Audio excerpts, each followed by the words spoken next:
I have a special guest this morning. I'm gonna give him a chance to share one and two. Mr. Norman Simon. Ro- Norman. Mr. Norman Just call me Simon. Norman. Welcome to the show. Thank you, man. Thank you. Thank you for inviting me. Yes. Again, just like we shed a light this morning, no, we're gonna start the new show, the Spanish show, Yeah. and then you're gonna be the one you're gonna be the one hosting the show.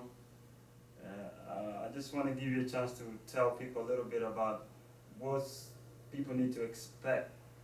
Alright. You want me to just go bilingual? You want me to go English, You know, Spanish?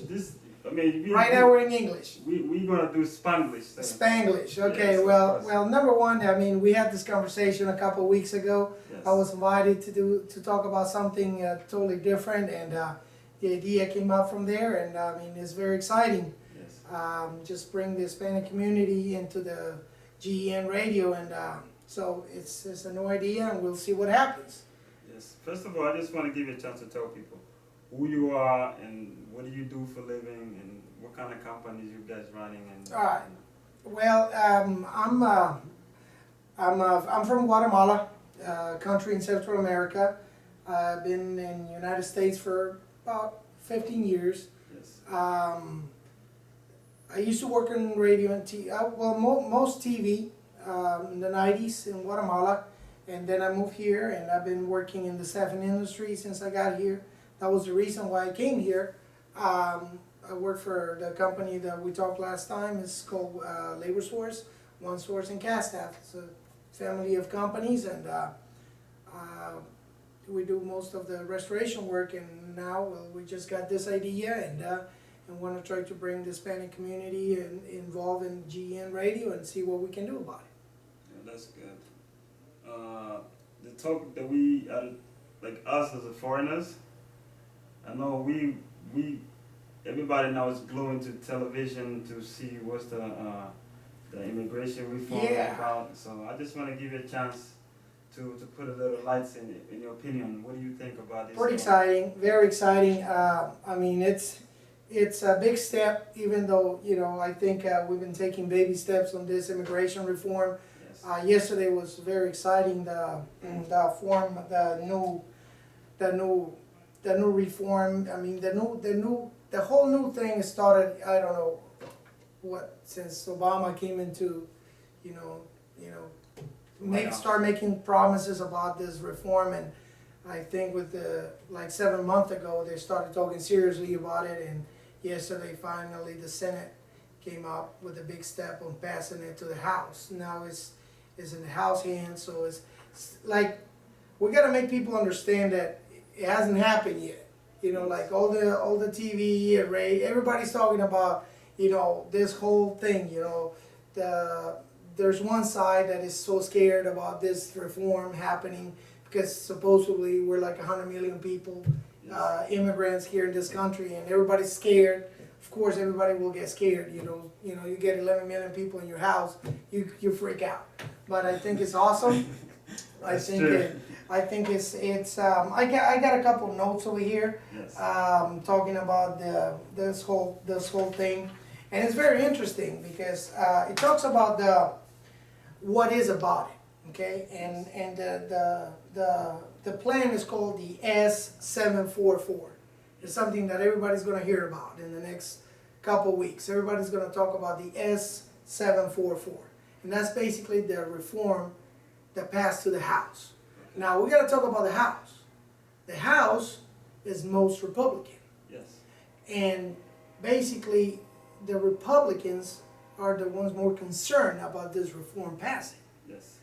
Now, how it started, No, it's more like conservatives and conservatives, yes. and it's kind of like it's a tricky deal. And when you talk about politics, like we're here in the middle.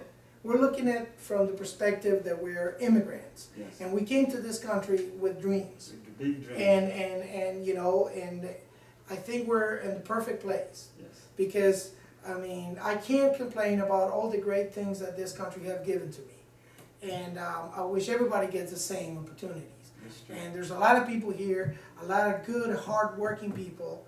They're just, you know, with this situation, they might have an opportunity like I had.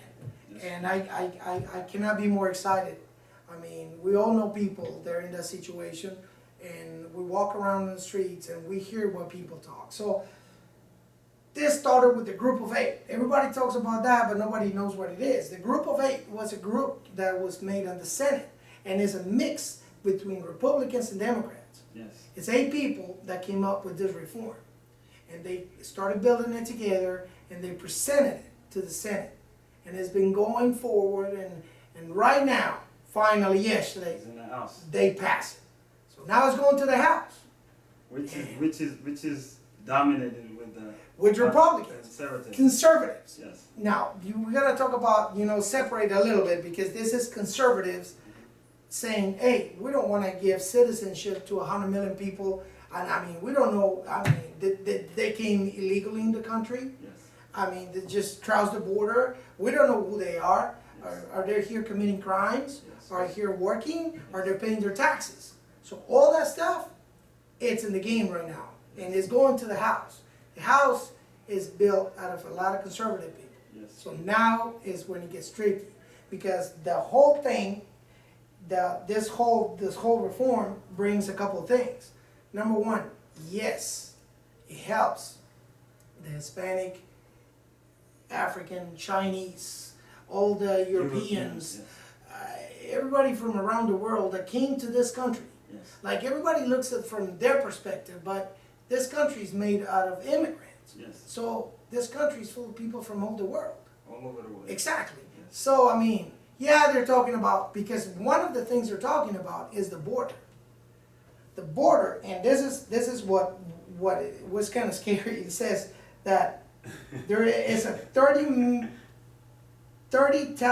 oh my God, it's, okay.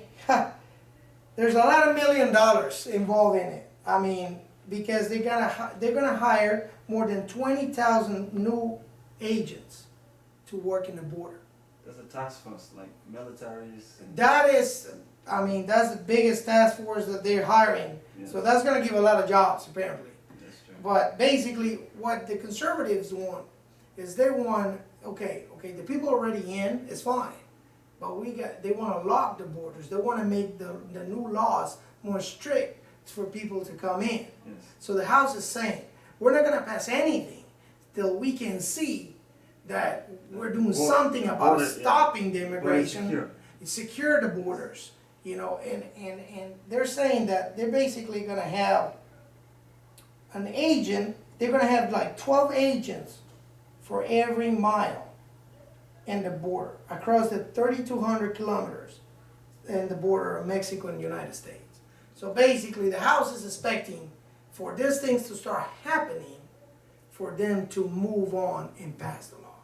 Yes. You know, the number one concern as far as American government is, I think immigration is a part of it. Mm-hmm. As far as, you know, people coming in, that law should be enforced in any country. Mm-hmm. But the most concerned thing is the crimes come with the open border. Yeah. As far as the drug drug trafficking and human trafficking. Human trafficking, yeah. And there's so many criminals, like they say, like there's the most notorious criminals when they commit crime from one country. And just jump to another one. Jump to another country, and then they do the same thing running to another country. Mm-hmm. So that's when that's secure, because if everybody have the same ambitions, it's like we want to cross the border and go work hard and strive and trying to build our families. Yeah. That I don't think that should have been a big concern. But the problem with the open borders bring trouble. Bring trouble. Every kind of, you know, like there's a lot of runaways, Yes. and that's what we're talking about. Yes. You know, like people, they just made so many mistakes where they're at right now, and it's like, well, there's a new country, they just opened the borders, and we can go there and start a new life, and I can be somebody else, and just forget about the 20 people that I kill here, you know. And that's, and it sounds funny, but that's what the House is concerned. Yes. Saying, hey, we're gonna open the borders right now. I mean, we're gonna basically legalize whoever's here. So who's gonna stop all these people? They're committing crimes, not just outside, inside already. and just have them, you know, do the things and just become a new people, and then just forget about all the crimes they committed. So all those little things are the ones that are just basically they're gonna have to study and come up to, like, I think, personally, I think that there's a lot of people that, of course, they just came here to commit crimes, or they're just running away from things they did. I don't think that people should be getting the same rights of the people that just hard-working people in this country. I don't think so, personally. But I cannot speak about everybody because that's impossible. You know, that's just giving my personal opinion. But it's a rough situation because, like, there's a lot of people that just run away and came here and they just kept doing the same things they were doing somewhere else. That's true. And that's kind of, you know, that's the borderline. That's the tricky part. So I want to give you a chance to talk to Hispanic community in Spanish. All right, yeah. Because, you know, I'm learning a little bit since, you know, this is more like Spanglish. Spanglish. Yes. So yeah. Let me tell people in Spanish what happened. Yes. Okay. Amigos, lo que ha pasado el día de ayer es algo maravilloso. Finalmente, después de todas estas promesas, estos meses de debate, las promesas que se hicieron hace 8 años por nuestro presidente y todo, finalmente dio fruto.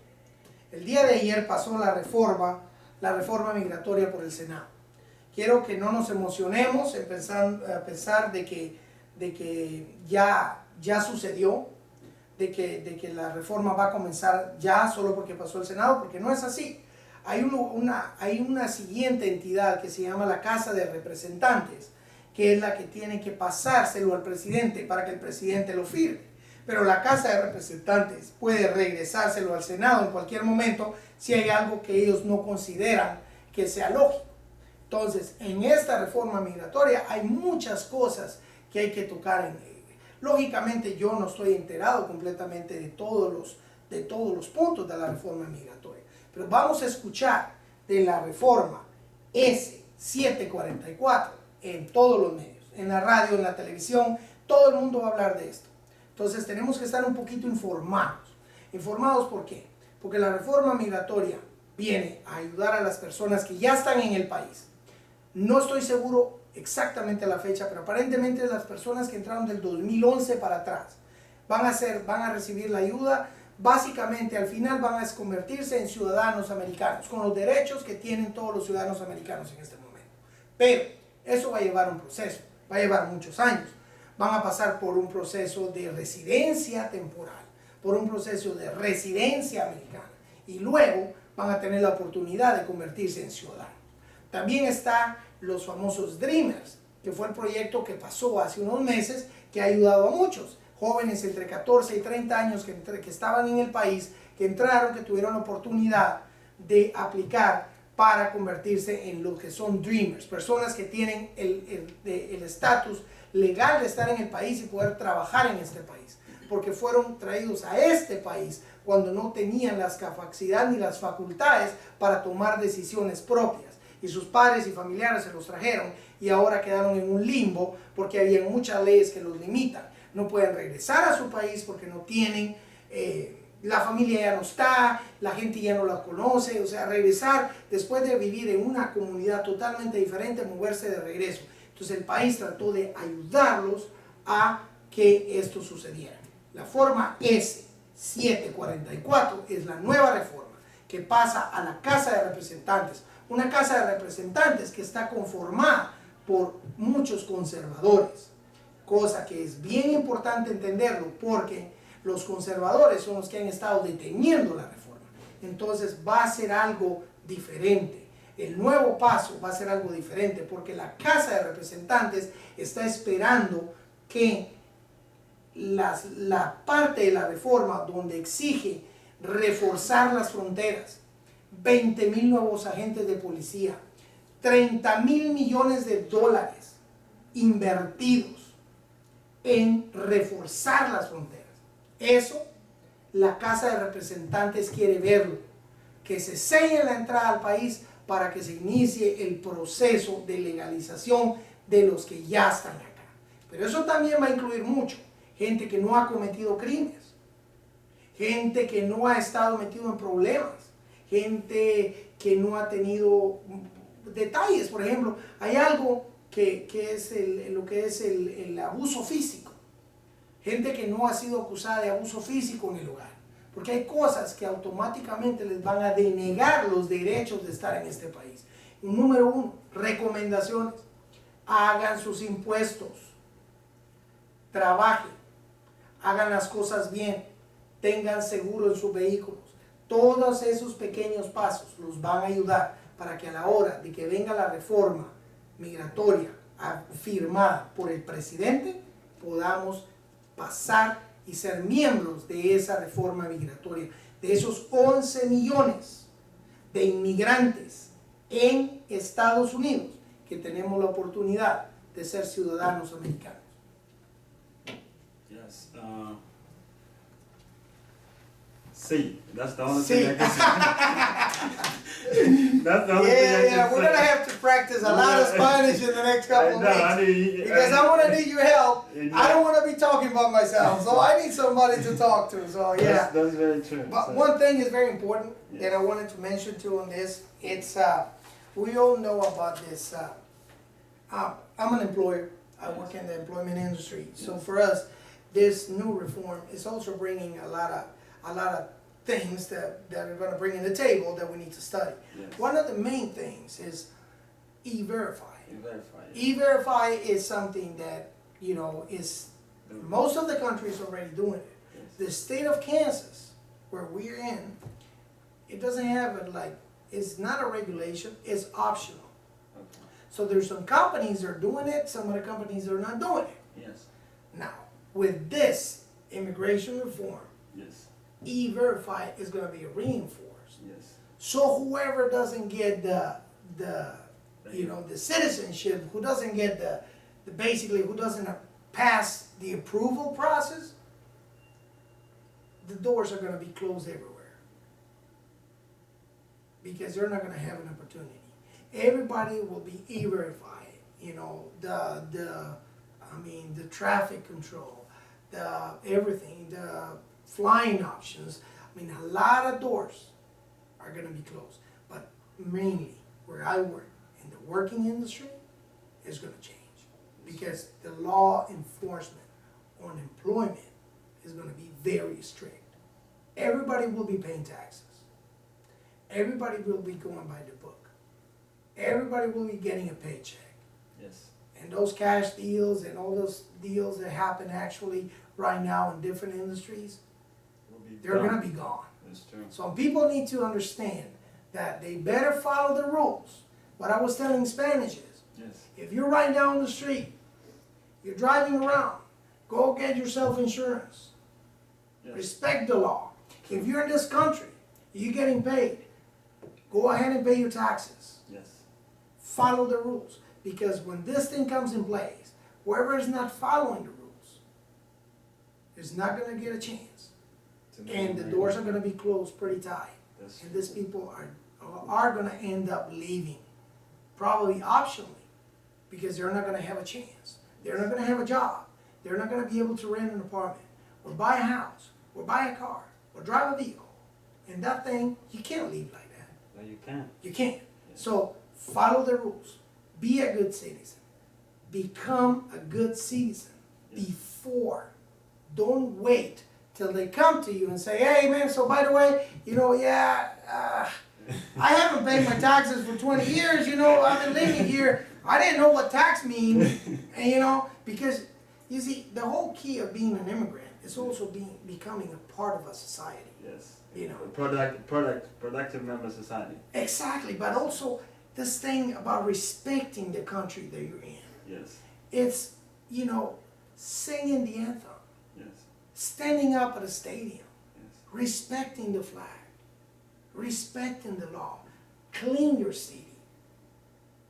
Drive with all the requirements that you can afford. You see, there's a lot of limitations. We all know, we're immigrants. We know, oh, well, I cannot get a driver license. But I need to drive. It's fine. You're already breaking the law there. But don't be driving without insurance. I mean, you can get insurance. Don't lie to me. You can get insurance. Yeah. There's a lot of places that will provide you insurance, but it's like, if I can get a driver's license, I'm not gonna get an insurance anyway. So you know what? You end up in a car accident, you're back in your country because you get kicked out because you violated all the freaking rules that exist. Yes. So you better be safe. Do the things that you can do. You can pay taxes. People say, well, you know, I can't claim him, so why am I gonna pay him? That ain't right. You do the things right, and your payback will be much better. That's how I see it, personally. That's very true. So again, I'm gonna take this chance to thank you again for coming to the show. This was probably like one of the best in light to not only to immigrant people, is to all people in the walk of form and shapes and stuff, because they got to. You had a chance to share with them like the little bit of knowledge that you had as far as the immigration and immigration reform. Mm-hmm. Which is like a lot of people had a lot of misunderstanding based on the reform, because you know when the Senate vote for it and then they pass the form, mm-hmm. they take it to the House. So now this is like there's a whole new process now. The House is gonna take time trying to vote for it. Yeah. And you know, like as far as everybody know, is the conservatives control the House. Yeah. So that's even more difficult for the reform to pass. But in order for them to pass the reform, there's a few things they're willing to compromise, to change. But the stuff they're willing to compromise is even more tighter than what the Democrats was bringing to the table. There's a lot of stuff. Like, for example, the main thing is that the Republicans, the conservatives, yes, not all the Republicans and not all the Democrats, is the conservative part of the House. yes, What they want is they want to secure the country, yes, from what you said, bringing people from everywhere, yes, that can be criminals, yes, and just let them be here and just become citizens, yes. and have any more of those crazy things that have been happening. No, there's a hell would break loose here. Yeah. Criminal from all over the world. Yeah, This is like can you being a imagine this criminal would have in become like a pirate country? But the one we need to understand too is that if the thing passes, 11 million people are gonna be benefited from this thing, and this is amazing. It's amazing. And I was reading here. I just had this thing. I was reading this. It says that the project also talks about it's called the RPI. I'm not very familiar with it, but I was reading about it. It says that after this reform passes, yes, you're gonna become like a provisional. You're not becoming a legal resident immediately, but in the following 10 years, is that you become like a temporary resident. Then you become a resident.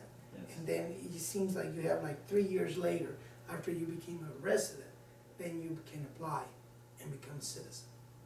So It's a baby process. it's a baby steps process. Yes, The dreamers, that other thing that just already passed, and I know a couple people that are dreamers now, and it's amazing. yes, The dreamers, they're basically, their process is gonna cut in half. Because right now a dreamer, they cannot become citizens. They just became dreamers. They just have basically the freedom to work and live legally in the United States. yes, Cannot travel back to their countries yes, because they lose it. They can't vote. There's a lot of stuff that they can't do. yes, Now, the dreamers that asked until yesterday, they had no other option to have what they had. Now, they can also follow up this process and become citizens. And supposedly, their timing will be like half of the normal person that will apply in this process. yes. They're looking at what I see. It's kind of like a 10, 11 years, thing. And you gotta understand that you're a resident in the United States, and you go crazy and do something crazy, They're gonna like, work you know, something crazy, you're going back. it. You're going back for wherever you came from because you're not a citizen. Yes. And the only ones that have the right to do crazy things here These Americans are the citizens. Yes. So the whole thing is, in this 11 years, you still can make a mistake You need to be and lose it. behavior. You better be a good boy for 11 years. That's true. Or a good girl. Good boy, good girl for 11 years. And then you will have the freedom of going crazy. I'm not saying you have to go crazy. I'm just saying don't go crazy.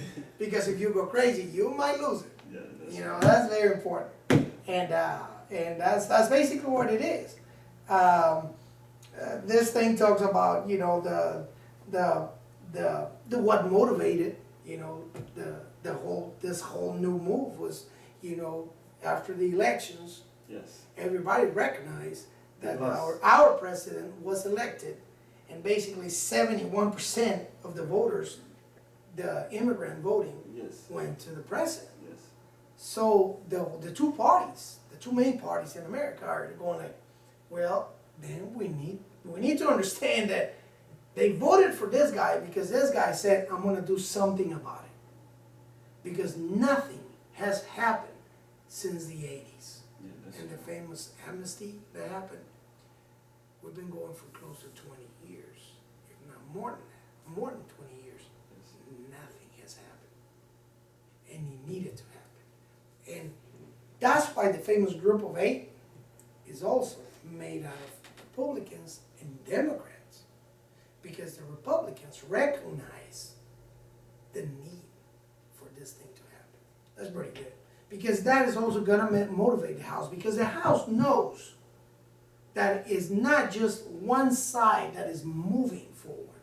It's both sides trying to put up something very good to make sure that we don't violate a lot of stuff or we don't allow crazy things to happen and then go through and have the community that is already living here Yes. just become citizens. Okay, so I know next time, I know for the born Americans, they have a lot of things to share based on this immigration thing. So maybe next time when you come around, I'm going to invite an American, a born American citizen, or maybe a Caucasian man here. And bring it over and talk about it. Let's have a debate. Let's have a very helpful debate. I have a split family. Yes. I have a split family. I have a half family Hispanic, half family American. Yes. So our conversations sometimes, you know, get a little bit. A little bit debatable. Yeah, because you know, one side is, you know, my side is from the South, Yes. the American side. Yeah. So I was just there last week, visiting in New Orleans, and we were talking about this little things, you know, and you know, I have one side that has got a lot of questions, and I understand. Yes. I will. Like I said, if 11 million people move into my town from everywhere, and then all of a sudden my president or my country, like if all of a sudden my president in Guatemala, because he goes and says, okay, well, we have 11 million people, they're gonna become Guatemala citizens. The people from Guatemala will freak out. They'll say, hey, we're gonna lose their jobs. That's true. What's gonna happen? Who is this people? Actually, that's like the number one complaint to Americans. It's like these are so many foreigners here, and then they low grade the rate payment. Because you know, like when you're coming from third world countries, you come to the United States, and then you feel like a millionaire making minimum wage in this country. exactly. Yeah, I understand Someone that. offer you the lowest minimum wage compared to the rate of the currency where you're coming from. Yeah. You don't even have a question. You'd be like, I'll take that. I'll take that any day. That's big. Like, you know. I thought I was so rich. You have no idea. I was working 2 jobs, and I mean, I was buying everything. I had no money the following week. I was going crazy. I thought I was the richest man in the world when I came to this country. I was in Mexico on vacation just last winter, last October, November. Yes. And we're staying in this amazing place, by the way. It's called, I I don't think I can say the name on radio because that'll be free advertising. And we're gonna try to. It's a nice place Yeah. in Mexico in the Riviera Maya, Yeah. and amazing, everything included. I honestly felt like I was the king. Like they treat you like a king. Like I was ordering steaks at 1 or 2 in the morning just because I wanted to make sure that that was real. And it was real. It was real. I mean, these people, they all laugh at you with this happiness. They treat you like, I mean, you walk in the place and they'll give you like this towels, you know, they're nice and cold so you can put them in your face. I'm like, I can't believe this is happening. And you know, it's not this $1 million that you're paying. It's not cheap, but it's affordable if you save. Like if you don't save like I was doing like 12 years ago, then yeah, you can't do it. But if you save enough for 3-4 days in this place, it's amazing. But what I'm gonna say is, I'm in this bus, riding this bus, and we're going to this called Aventura Maya. It's basically an adventure. I was the only one that didn't get a fever, got sick, got cut, because the rest of my buddies were, you know, Americans, and they're not used to that.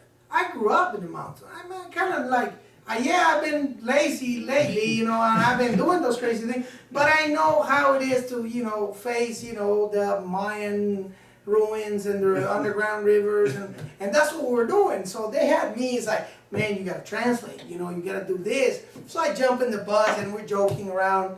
Everybody freaks out because I just grabbed the fire extinguisher and I go like, hey, everybody's oh man. So it got funny. I was just making fun. We're having a lot of fun in the bus. Then we go to this place. We have to swim like 1.5 miles to go to this place, and then to do snorkeling, and then after the snorkeling, we go to this place that we have to do like a zip lining, but the zip line ends up in like, I don't know what's the name in English. It's a Spanish name is called cenotes. It's basically an underground river that basically the roof goes down, like the dirt goes down, and it just becomes a sinkhole. Oh, like a sinkhole? It's beautiful. I mean, it's beautiful. It's amazing. But they don't tell you because they're expecting for you to live the Mayan adventure. Well, after we got out of the water, swimming for like 3 hours, you have a, swimsuit, a vest, so you don't drown. And then I'm filming. I got an underwater camera, and there's this little shark, like this long. And I'm like, hey, everybody, we have a shark. Oh my God. Everybody freaks out. Oh my God. I see people. One guy's like, you kidding me? And so it got really crazy. But at the end of the thing, everybody gets out of the water. I'm okay. I mean, I was tired. You had to, but it was beautiful. I filmed rays, beautiful fish, that little shark. That little shark ended up in that area just because he's little. A big shark will not come because it's not deep, it's too shallow, so they don't come there. So, but people were scared. We got out of the water, people was like, oh my God, are you kidding me, man? You want to kill us? And I said, no, man, this is fun, you guys, this is fun. So then we go to the jungle and walk in the jungle and go to this thing and do the zip lining. The zip lining end up in this thing. Well, when you're in the zip line, people usually do zip line. They go from one side to the other one, and they just, the zip line ends up in a safe place. Well, the zip line was not ending on a safe place. The zip line was going straight to a wall, a rock wall. The only option you had, that you had to let go and go in the water. In the water, it didn't look deep. But of course they're safe. It was really deep, beautiful, green, blue. As soon as people were like scared and yelling. I mean, it became a nightmare for them instead of an adventure. And then after that, you gotta swim through the river, that underground river, to get out and then go eat. Beautiful adventure. I'll say to everybody, go ahead and do it. You gotta do it. It's amazing. All my buddies, One had fever, the other one had like a cut over here, the other one was bleeding, the other one, I mean, everybody was like, they were not ready for it. But it was awesome. But I moved completely from what I was gonna say. I asked the guy, I said, hey man, so how much you guys get paid here? And the guy says, well, I mean, we get like 80 pesos a day. And I said, 80 pesos? You know how that is, how much that is? That's how much equivalent to US? It's like $7 It's $7. a day. Oh, a day. A day. And the ladies, they had that beautiful smile. They were doing my room twice a day, cleaning my room, bringing me steaks at 2 in the morning because everything was included. So, of course, you know, being an immigrant, when I go to a buffet, they're gonna face a lot of emptiness. I mean, my first buffet experience here was, I mean, I can tell you that story another day, but I mean, they were like, is this guy gonna leave? I said, this thing is impossible. You know, you come I can't go because I'm pretty sure tomorrow is not gonna be open. So I'm gonna eat until I die. So I asked the lady the lady that was doing my room. I said, hey, you know, we're tipping because you tip everybody there. Yes. And I was like, I said, I'm not gonna give dollar tips. Maybe, you know, this is a fancy place. I'm just gonna give like $5 tips. I mean, I was being followed like the king. Like, I didn't know what was going on. So I asked this lady, I said, so how much you girls get paid here? And she's like, 50 pesos. I said, 50 pesos an hour? No, 50 pesos a day. That's like $5 a day. So when I was giving $5 tips, can you imagine? I had everybody follow me. Everybody wanted to give me drinks. Like I was at the beach and I had like 3 guys coming, hey, sorry, do you want a drink? I said, I just had one here. I can bring you another one. I got this blue one. I said, okay, bring it over, you know. So, I mean, it's amazing, but that, you know, when you come to this country and, you know, minimum wage, an hour is what these people make a day, hard working day, you feel like you're a rich man. And we are. Because we're in a country that we don't have to go parking in the parking lot, lock our car, go inside of a mall, and just pray that your car is going to be outside when you get out.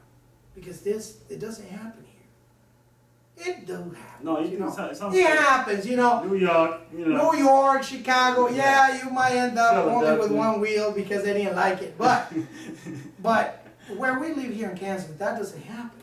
You have you have the security, the peace of mind, the everything. Over there, just to get a burger, you gotta make like a 30 people line. Over here, you just go to McDonald's. I remember where I come from. Going to McDonald's, it was like a celebration. I mean, we go to McDonald's to celebrate the graduation. We go to McDonald's to celebrate, you know, like a wedding. Or over here, you go to McDonald's because you have nothing else to eat, or you driving your car. You're hungry. You're going home. You got your kid like, I want some chicken nuggets. Yeah. And you gotta stop and say, okay, let's go to McDonald's. You know. For us, it wasn't like that. It was a privilege to go to McDonald's. Yeah, it was a privilege. So I say, I have a privilege of living in this country. Yes. I have the privilege of having a job.